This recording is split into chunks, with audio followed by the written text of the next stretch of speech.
routine established about what you want to get done and full focus on the season.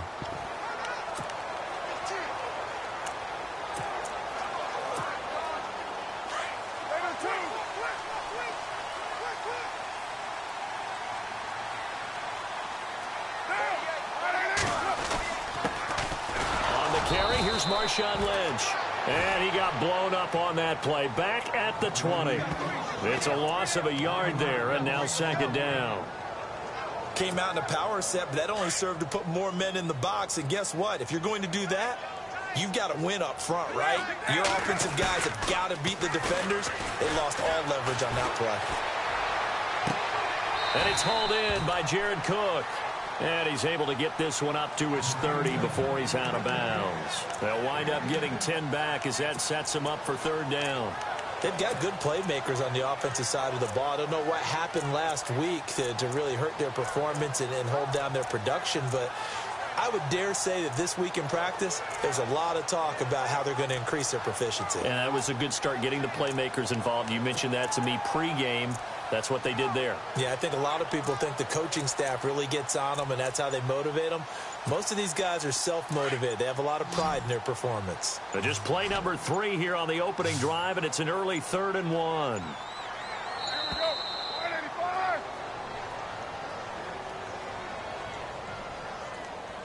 Delay of game, offense. So that'll back him up 5. This defense looking for an early stop. This is 3rd down and 6. Throwing his car on 3rd down. And he goes down. The Ravens able to get to him. That's something you see a whole lot of, a sack of Derek Carr, and due in large part to a good O-line. Carr was sacked on less than 3% of his dropbacks last year, lowest in the league. Oakland knew it was important to take care of their quarterback. They picked up Donald Penn, Kelechi Osemele, and Rodney Hudson in recent years, and it's paid off. With it is Brown. 12 yards on the return that time. And the Ravens, they'll take over.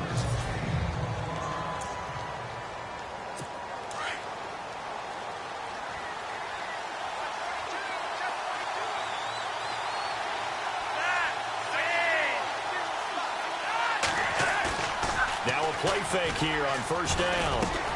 And he'll bring it up here to right at the 40-yard line. 5 yards on the catch there, brings up 2nd down. So we've got a 2nd and 5.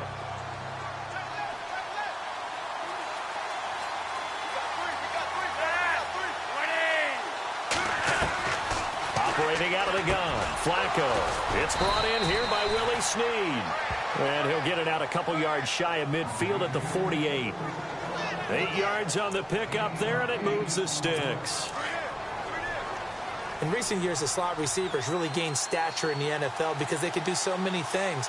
Yes, they can line up wide like your normal wide receiver, but to have that kind of courage and toughness to run routes in the middle of the field and become dependable targets for their quarterbacks and move the sticks, those guys are worth their weight in gold. The numbers for Collins last week, 13 carries, 54 yards. And he's hoping to have the same type of game, but he's going up against the #1 defense in the league, and they're very good at fitting the run. So now you've got to think offensive strategy, maybe a little more play action, and try and find some people open downfield. It's a loss of 2, now 3rd down. Khalil Mack's starting to get a really big-time reputation as a pass rusher, and rightly so. So explosive off the edge, getting to the quarterback. But he doesn't neglect his run duties as well. How about that tackle right there? Such a package he has, able to play the run and the pass so well. And this is going to be incomplete. Well, too much oomph, too much mustard there on that pass. Yeah, really turned it loose, didn't he? Really cut loose with that one. Sharp, strong. Didn't lead to a completion, though. Made it very difficult. He punted 4 times in the loss last week as he gets this one away here. And they won't risk defending a return here. That one's out of bounds, and it'll be spotted at the 14-yard line. And now Oakland ready to take the field. And the last drive, their first drive, 3 and out. What changes here, if anything? I think it's making sure the guys that you trust the most with the ball, the biggest playmakers you have, that they touch it on this possession to try and get things moving. So get it to the horses. Without a doubt. They're the ones that typically end up in the end zone. See if they stay on the ground for second down. Working from the gun, it's Carr. He's going to hit his man out of the backfield, complete.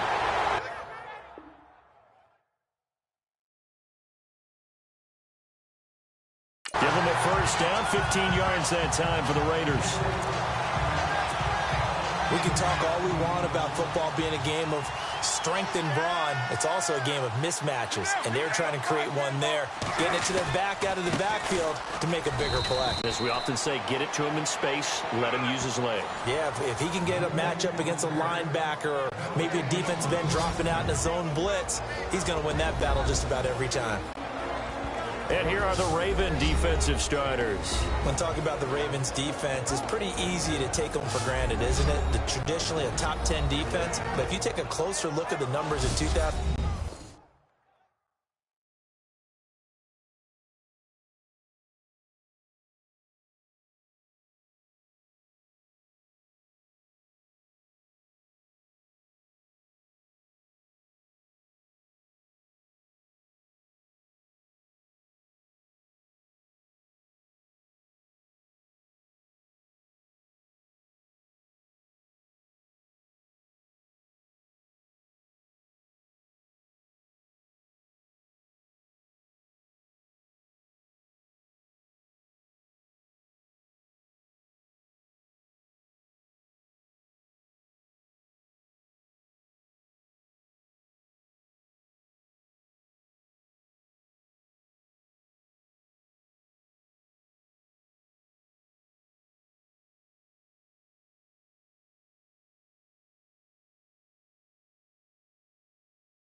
In 2016, that might surprise you about how good they were during the season.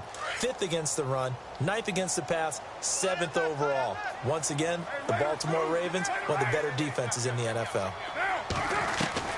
On second down, here's Carr. And he's out of bounds, able to take this one up to the 35. Only 3 yards on the catch. It's third down. If you're running out route, it's likely you're going to end up near the sideline. And what did we just see there? Toe tap. You got it. The benefits of practice. Toe tapping, foot dragging, picking it up, and making sure it was a catch. And on third down, a nickel formation here defensively. Shotgun now for Carr. And the Raven pressure too much. Down he goes. Terrell Suggs in there to drop him for his 5th sack of the year. You know, on these types of plays, we're always looking to assess blame. Okay, where did it break down? Sometimes it's just a great play.